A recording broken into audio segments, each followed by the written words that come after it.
And today's Anthony Yang will give us a talk about learning visual language model for video understanding. Okay, now let's give us this talk. Thanks. Okay, Yuan, thanks for the introduction.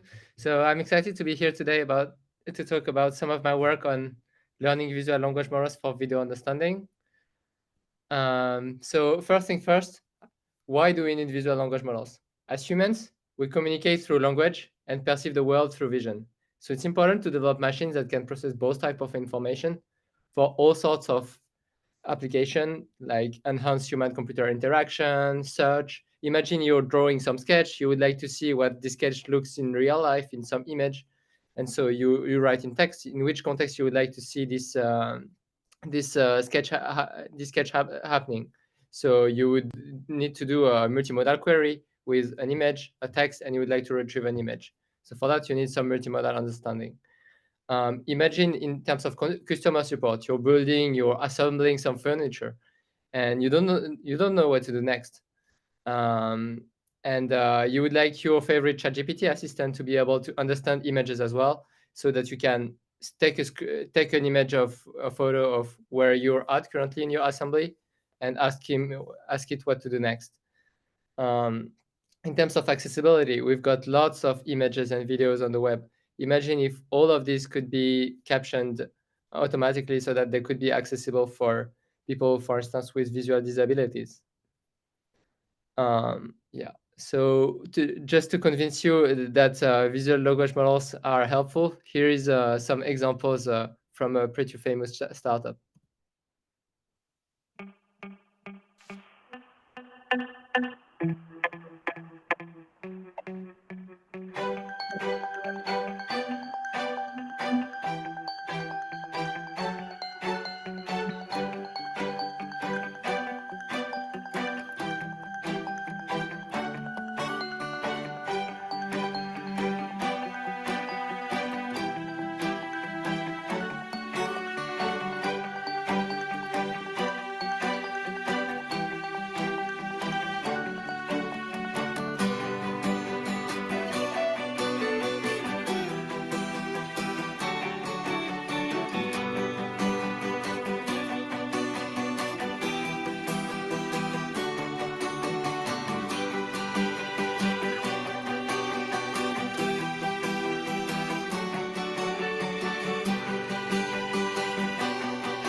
Okay, now you should be convinced that visual language models are helpful. The one we are going to consider in all of this talk are models just like this one that takes as input images or videos, text, and can output text. And so what do we need to build such a model? We need the ability to answer questions, as you could see, and the simplest question we can get, because yeah, the ones that I just showed before are kind of difficult.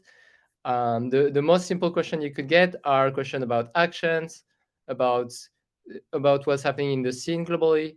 So there are all sorts of diverse skills that are evaluated through this task. It's much more than just evaluating just action recognition or just counting. It's just a combination of skills that can be specified through natural language. So it can be about anything really. And what do we need to do to build a machine that can do that really well, actually?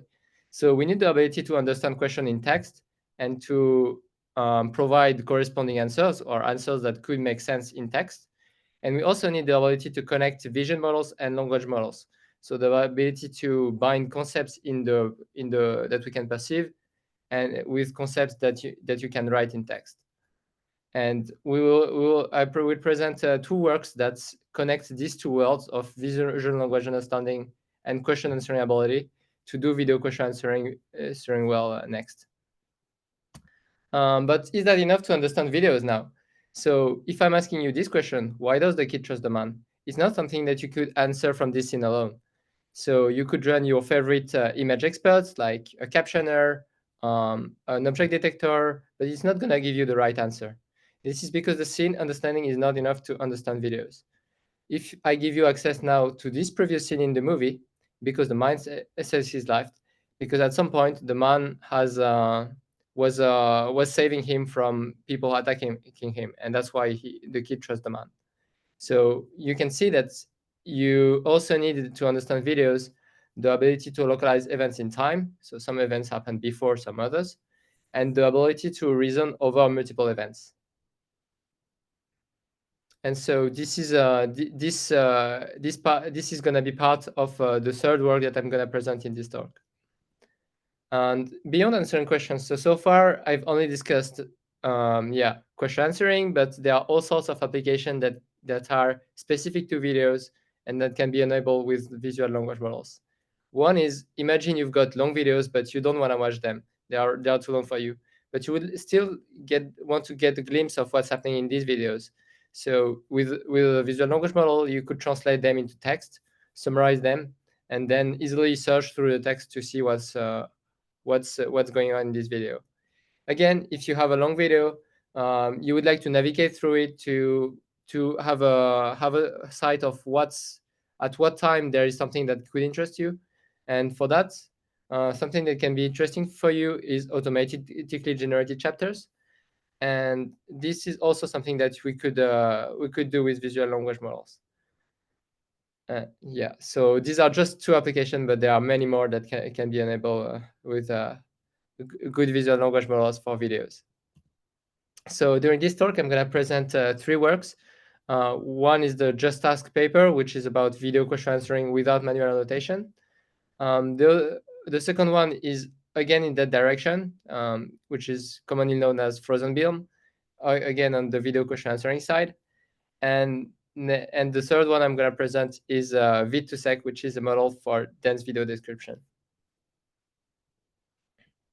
And before continuing, I'd like to thank my collaborators for these works and my computer resource providers, without which this work wouldn't have been possible.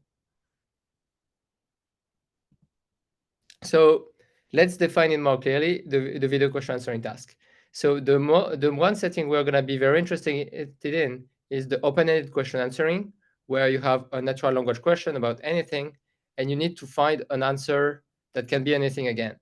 But the answer will most commonly be written as like in the ground truth, as something that is short, because it's very easy to have a consensus and to evaluate via accuracy and string matching if answers that are generated are short. So there will be typically just a few words long. And there is another setting also that is called multiple choice question answering, where you have a set of proposals and you need to find the right one. But in terms of application, when you want this chatbot is not going to do multiple choice question answering, right? It's going to do an open-ended question answering. So that's why this is the setting that we're most interested in. There are many challenges that arise from this task. One is that videos, question and answers are all very diverse. So there are all sorts of viewpoints. There are all sorts of things happening in the videos. And there are all sorts of questions about anything, really, as you can see on the bottom of this web page. And answers, again, can be very diverse in terms of how you can often answer quite differently in the same question. So there are also diversity on that side. And the one thing we know as deep learners is that to generalize to diversity, usually we just collect lots of manual annotations and we train deep models on lots of annotations. But if you imagine the pipeline of collecting manual annotations for video question answering, so you need people to watch videos, to write questions. You need other people to read the questions, to watch the video, and to answer. So all of this can be quite long and expensive all in all. And yet prior approaches up to 2020 or 21, like this HCRN model, were all fully supervised, meaning that they were all relying solely on training on manual annotations. So here we are going to explore alternative approaches to tackle video question answering without manual annotation. So we are in this work, in the just task work, we're going to take narrative videos, which have been shown to help to learn text video retrieval model or action recognition models. So these are videos where people are saying kind of what they're doing, not all the time, but often enough so that you can learn a model on this data by just matching text with video. And the good thing is that with text video retrieval or action recognition, you can easily formulate this task as matching a video representation with a text representation, which is not the case with video question answering, because you've got this question input and this answer output. So the question is, how can we leverage this video speech data to train video question answering model? So the thing we're going to do is that we're going to take language models and generate question answer pairs from the text, and the text, which is the transcribed speech here. So these models have been trained on text corpus, and the assumption here is that it's way easier to scale annotations in text because you don't need people to watch videos, which is quite long, than it is to scale annotations on the video side. So we're going to take these models that are trained on manual annotations from text, and we're going to use them to generate question answer pairs from the video. So you have this raw narration stream. We extract sentences because this raw narration comes without any punctuation, so it's difficult to make any sense out of it. And out of one sentence, we generate or extract one answer. And given this extracted answer and this sentence, we're going to generate a question. And we're going to also use the timestamps of the speech to derive the exact clip that corresponds to this question answer pair. And so when we do this and apply this pipeline to the How200M dataset, we're going to generate this How2VQA69M dataset, which is a large-scale video question answering dataset. We've got about 69 million video question answering triplets, which is way more than prior video question answering datasets. Thing is, all this scale comes with a bit of noise. So when you look a bit at the data, you find out that in about 30% of the examples, you've got the question answer that kind of makes sense, and the visual also helps answering the question. In about 31% of the examples, you've got the question answer pair that is wrongly generated, which often happens because the speech data is kind of a particular type of text data.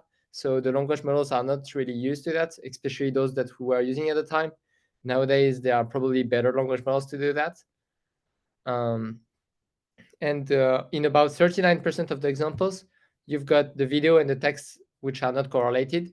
So you've got the video and the generated question and answer that are not correlated either. So that won't help you to develop and train a multimodal model. So the question is now, how do we train on such a large scale and noisy data set?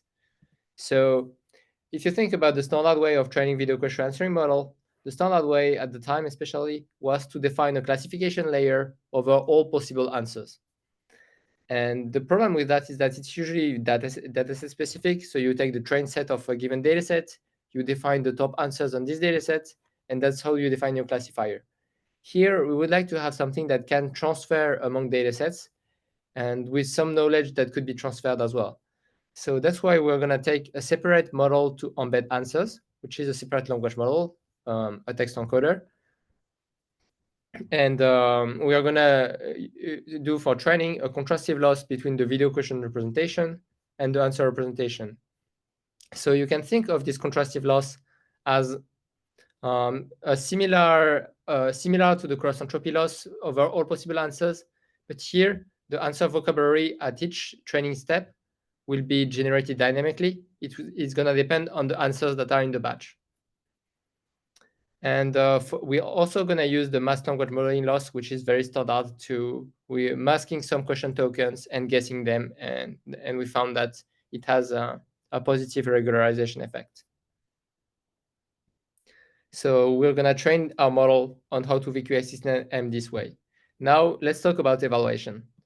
Problem with lots of video question answering benchmarks is that in contrast to the, for instance, VQA-V2 dataset in the image side, so we only have one answer collected per question, and we have quite lots of language bias in the sense that there are lots of questions which we can answer based on the text only. So you have text-only baseline, which are quite high compared to the multimodal models on the video question answering benchmarks. So to address this issue, we collect a new data set, which we call IVQA, that is taking like 10K videos from How to Learn M, and we're going to annotate for each video 1 question and 5 corresponding ground truth answers. So to account for the possible different answers that could be correct and have a more precise evaluation. And we're also going to exclude manually. And we checked if questions can be answered from text only. And if this is the case, we usually remove them. And that's how we reduce the language bias on this data set. So now let's talk about results. So when you look at the VQAT, so that's the models that we've just shown, model that we've trained on How2VQA69M, the interesting thing is that after pre-training on How2VQA69M, it can be applied directly to the video question answering task without any more fine-tuning.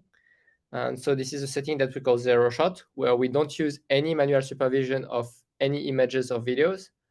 And we can see that this model outperforms interesting baseline. So well, one simple baseline is the random baseline, which predicts a random answer. So it's not really good, of course.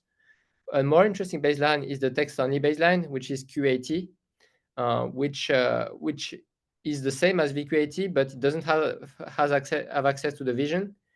And remember, we generated the data from text-only models. So we want to measure if the models we developed in the end have learned some multimodal ability beyond the knowledge of the text-only models. And this is what this result is showing. So the multimodal model outperforms the text-only baseline. So there is some multimodal ability that is learned through this process of training on How2VQA69M. And we also compare against a model that is trained in the standard way on How to Learn M with video text matching laws and mass language modeling. So this model is usually not good at understanding questions just because it hasn't been trained on questions, right? So that's why it doesn't perform so well. And so now let's look at a few qualitative examples. So I'm gonna show them in a video. You can also look at this demo, which is at videoqa.paris.inria.fr, to play with the models and ask anything about the question, any question you want about the videos that are in IVQA dataset. So yeah, let's show a few qualitative examples.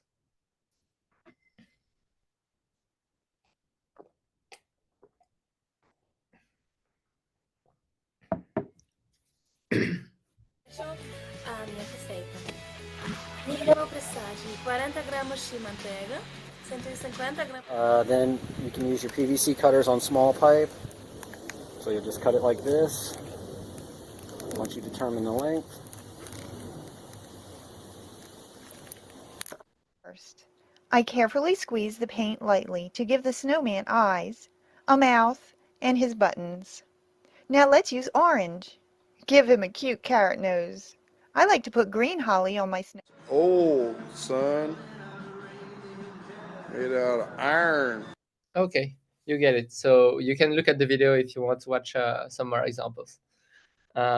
So now let's talk about fine-tuning results. So when we train the pre-trained models also on the manual annotations from the downstream datasets, we also find that it outperforms prior state-of-the-art models.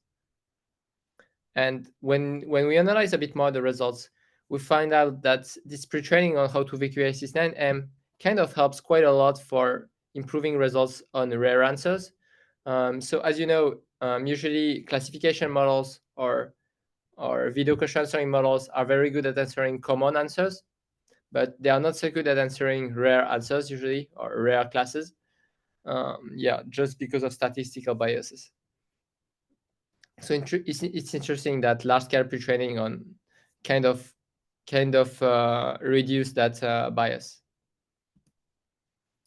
And so we also compared our narrated question generation approach. So remember, we used language models for the generation, and we compared that against rule-based approaches that were used previously to generate video question answering datasets. So this was the approach used to generate the MSRVTTQA or the MSVDQA dataset from descriptions. But we find that when you apply these rule-based approaches on like speech, it's not working really well, because speech is, again, a very particular type of text data, not like text description. And also, when you do that at scale, you would like your data to be diverse, which is a little bit less the case when you use rule-based approaches. So in the end, we found that both qualitatively and quantitatively, it was better to use neural-based generation.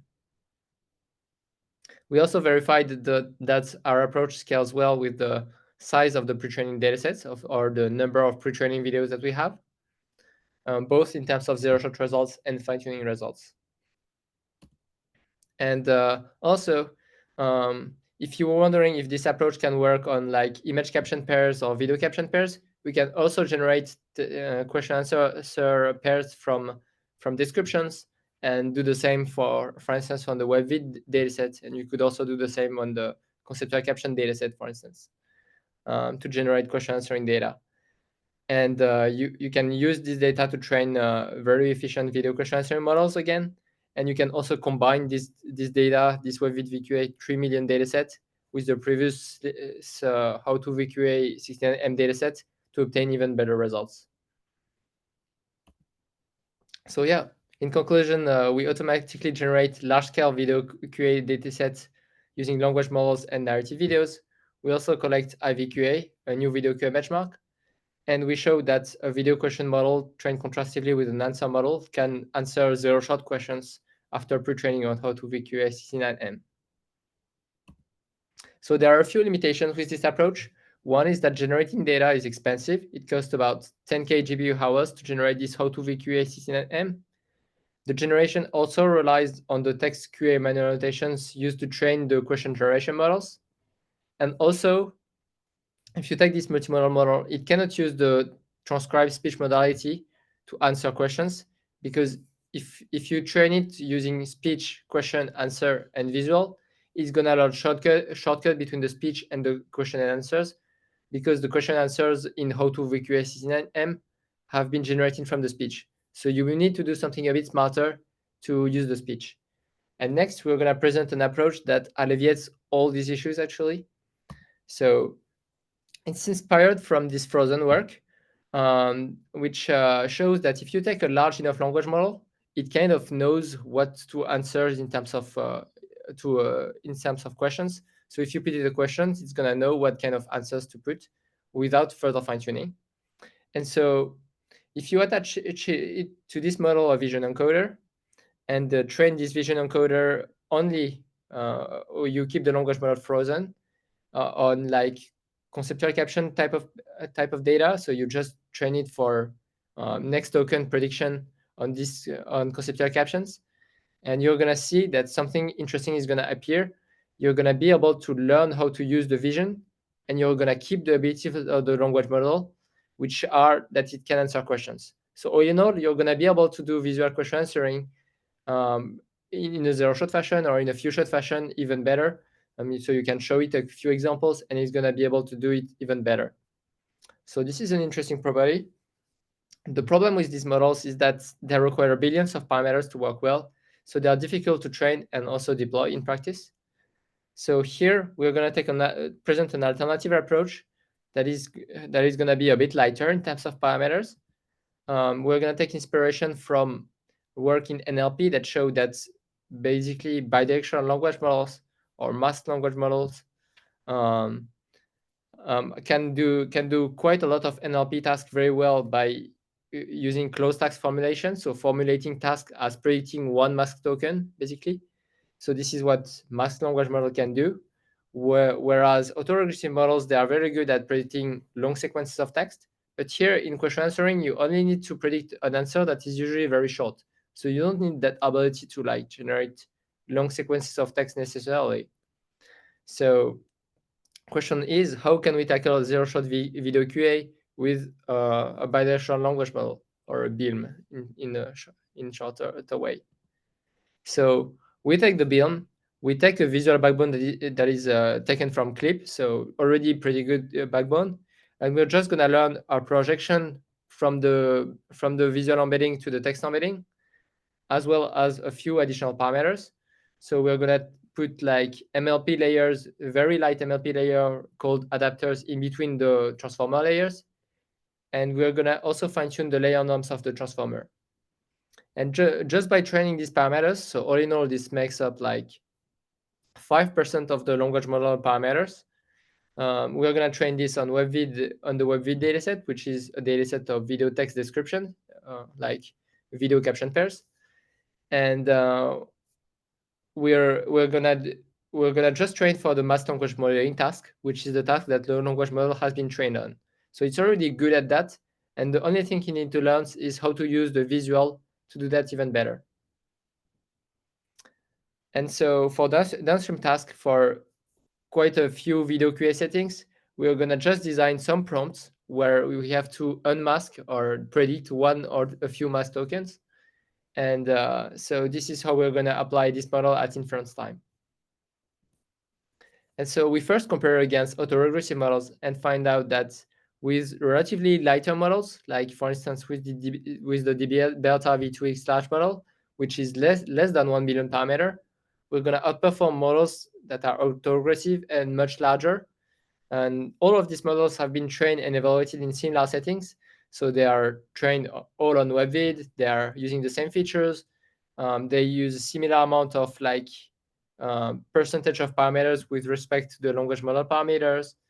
And at inference time, they are all constrained on a specific answer vocabulary. So the comparison is as fair as we could make it. And we found out that in the end, you're still more parameter efficient with bidirectional models for video question answering.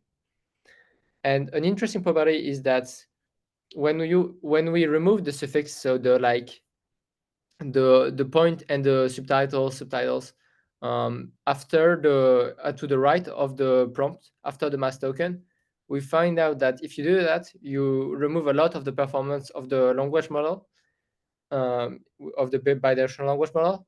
And we think that this is one reason why autoregressive models are not so good. They are not so good at summarizing the information in a short amount of words, whereas with bidirectional models, if you tell them that, well, this is the end of this sentence, it's going to be better at predicting this answer in a short way. And when you compare against prior state of the art, so the previously presented just task approach, the Merlot reserve models, we found out that this approach achieves state-of-the-art results for zero-shot video QA. On the fill-in-the-blank task on LSMDC, it even outperforms later models that were developed, like GPT-4. Yeah, so there are all sorts of qualitative which I'm gonna skip, so you can see them on this video if you want. So we compare against the text-only baseline basically, and the unfrozen baseline, which fine-tune all parameters, and we find out that it's important really to both use vision and also freeze the language model parameters. Yeah, so all sorts of qualitative examples in this video. So yeah, you can also fine-tune this model in the fully supervised setting. Again, on the training on the manual annotations from the downstream dataset, and obtain very good results. And surprisingly, we have even better results than when we fine-tune the transformer model. So this is quite unlike what people were doing with, for instance, in the Merlot reserve paper or the original Merlot paper. They were fine-tuning the whole transformer, both during pre-training and fine-tuning. Here we find out that, yeah, when you have a large enough language model, and with the way we tackle the task via mass language modeling, it's really not necessary to fine-tune the transformer. And we also find out that this approach works well in few-shot settings. So when you have a few fine-tuning data, like 1% of 10% of the training data sets that you usually have, you also observe pretty good results. So there are quite a few ablations, which I'm mostly going to skip. Keep in mind that this model can use visual, can use speech very well. It's important to both freeze the language model weights and train the adapters to have optimal performance. And yeah, all in all, we presented the Frozen BIM, a framework that can handle multi-modal inputs using frozen bidirectional language models and enable zero-shot video QA through mass language modeling. We showed that this framework outperforms prior autoregressive models and prior SOTA in zero-shot video QA. And it can also work well on the voice supervised and few-shot settings. So again, there are a few limitations with this approach. It cannot use raw audio input, so it would be interesting to see how we could augment a language model with also audio. It cannot. It's unclear whether it would be this approach would generalize well to more complex text generation tasks such as video captioning, which autoregressive models can do very well. And also, it's not a model that can do localization tasks, much like lots of visual language models such as Flamingo. All of those are not so good at doing localization, or they cannot do it out of the box. So here we're going to focus on a task that requires localization next. This task is called dense video captioning. So this is a task where you have several minutes of videos, and you need to like detect all events in time, like localize them in time actually, and generate a caption for each of those events, as you can see on the right. The issue with prior approaches for this task is that they were kind of task specific and trained only with manually annotated datasets. So these are two issues that we want to address in this work. So we're going to take inspiration from this Pix2Sec work, which casts object detection as predicting a sequence of tokens, which correspond to the spatial coordinates as well as the labels for the objects. So here we're going to do something relatively similar, but on the time axis. So for that, we need to quantize the time axis, and we're going to define tokens which correspond to temporal locations in the videos. And so this is how it's going to look like in the end. So you have a stream of transcribed speech as input, for which you have timestamps and text, and we're going to translate that into a single sequence of tokens, interleaving time information and text information. And we're going to do the same for the dense event captioning sequence that we want to predict, which combine the captions that we want to predict and the temporal locations. So we're going to translate all of this in a single sequence of tokens. And we are going to define a model that has to do something quite simple in the end, which is given a sequence of tokens and video frames, predict another sequence of tokens. So this is what this model does. The only thing that is quite specific to this model is that you need to add these time tokens into the language model vocabulary. And then you have a very standard model. So visual encoder, text decoder, and you can do this autoregressively for all events at the same time. So thing is now that you have a model that is quite general, so this Pix2Sec model, so how do you train it? If you apply it directly on train it directly on the manually annotated benchmarks and see how it performs, it doesn't perform very well out of the box. You need to distill some knowledge into this model for it to perform well on the benchmarks, because it doesn't have any bias toward this task. It's not task specific, so you need to distill some knowledge into this model. So the way we're going to do this is that we're going to leverage narrated videos again for pre-training. So as you could see just before, the transcribed speech can be also formulated as a sequence of time and text tokens. So we're going to have two objectives, which are basically predicting some time and text tokens given visual inputs, and potentially also some other time and text tokens. So we have the generative task, which is visual to text and time, and we have the denoising task, which is kind of a masked language modeling augmented. So you have this, if you know how T5 is trained, it's really the T5 loss with visual inputs as well. And it's kind of a span masked language modeling loss kind of. So you mask out spans of tokens and you predict them out in the decoder. And so we're going to train Pix2Sec on the YT temporal 1 billion dataset, which was the dataset used for training Merlot Reserve, and which is a dataset of 18 million YouTube videos. So this is basically a Hotun 100 million dataset on steroids. And when you pre-train this model and then fine-tuning on quite a lot of dense video captioning tasks, you get very good results, especially on the instructional video benchmark, so UCOOC2, VITT, and also results that are at the level of the state-of-the-art on ActivityNet caption, so human activities type of videos.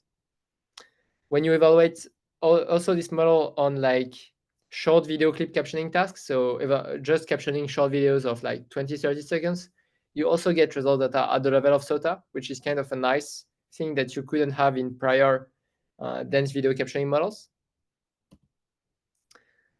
And yeah, so when you look a bit more at the results, you find out that the localization results are good, again, on the instructional video benchmark, and not so good actually on the human activity side, on activity captions. So there are a little bit of room for improvement on that side. We also evaluate the model on few shot settings, where you have few fine-tuning data at disposals, and we found that this model performs again well on these settings compared to prior models, at least. There are all sorts of ablation, which I'm gonna skip to have a bit of time for the questions and for the future work discussions.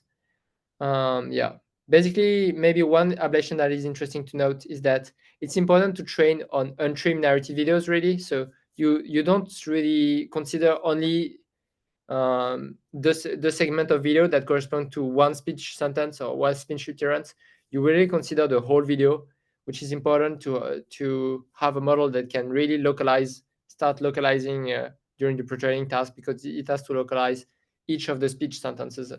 So yeah, it's important to do that for pretraining. And yeah, let's show some qualitative examples.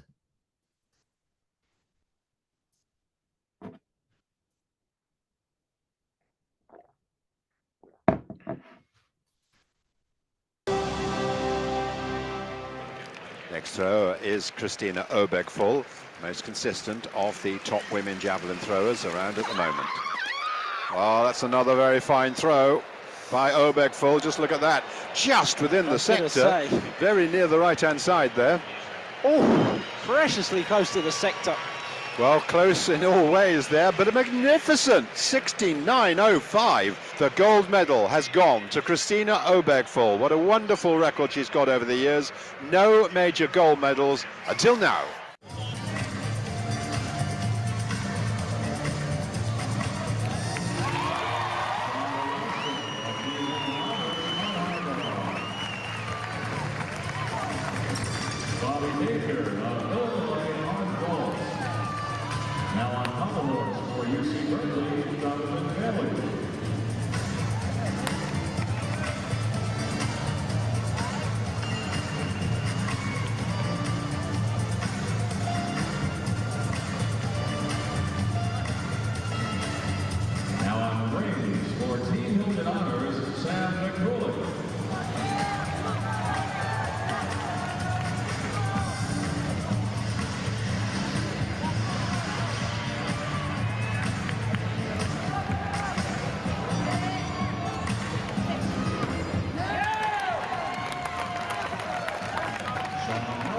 Hello and welcome to Crew Talk. Okay, so I won't have time for the UCook example. It takes about 5 minutes, so you have it in the video again if you want to see it.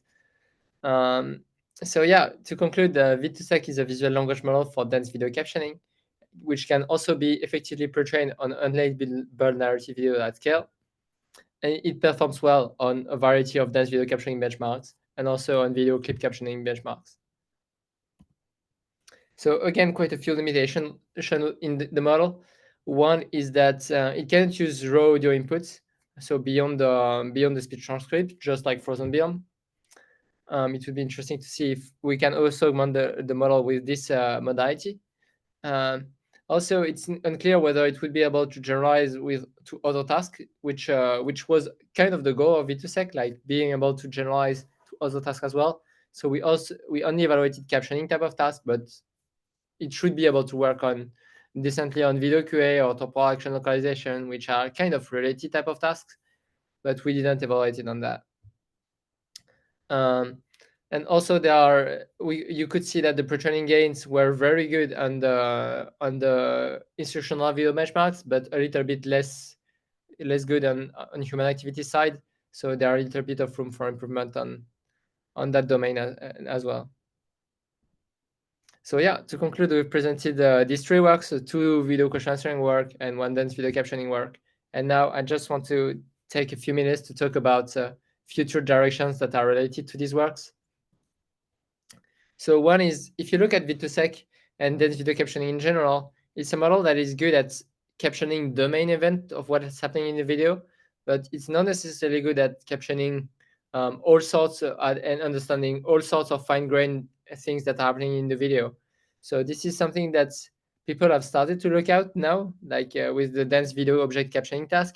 So when you really want to caption all objects in the video, even if the objects appear at the same time, so it really requires a more fine-grained spatial understanding. So this is quite an interesting task for people that like like tasks that are a bit more vision-based and require a little bit more fine-grained information. And yeah, also this model cannot be prompted, so it would be interesting to see if you could say like, I only want to detect like sporting event, only want to detect social events in the video, and it would be able to retrieve the corresponding events. So for it to be prompted, it would need to be trained on some of the tasks and not only on the two objectives we presented. In general, what I would really like to see in video models in the future is having more unified video models. So when you look at what we have now in the image side, you have models that can do holistic tasks such as retrieval, captioning, QA, and also pixel level tasks such as segmentation, and all of this in the same model. This is something that we really don't have in videos. Like, we are really far from this unification, and I would really like to see it happening. And for that to happen, I think there are quite a few things that are difficult, that are specific to videos. One is that it's difficult to process long videos as well as short videos well. So people have started to look at approaches which are about selecting the most relevant frames of the videos, but these approaches have mostly been evaluated on, to my understanding, on relatively short video question answering benchmarks. So to me, it's completely unclear if you can do temporal localization very well just by using a few keyframes. So that would be something interesting to answer. Also related to the just task approach we discussed. I really like the direction of using language models as annotators. I think that as they become more powerful, as we could see, for instance, in the LIAVA work, in the visual instruction tuning work, as they become more powerful, you can generate more interesting type of data, like discussions, like summaries, and I'm sure there are other tasks that we don't think about that could be tackled with nowadays language models. Like you just input some text data, and that is related to the visual data, and they should be able to generate for you interesting text data. So I'm really keen to seeing more in this direction of using language models to either automate or facilitate the collection of video datasets. And again, so all the models we've considered in this talk are taking visual inputs, text inputs, and generating text outputs. But there are all sorts of modalities that you can generate as well. So audio and visual, and also you could also take audio as input. And all of these directions, these are things that I would really like to see more, like having models that can tackle more modalities in general. And yeah, that's about it for me. And I'm happy to discuss about anything related to this talk.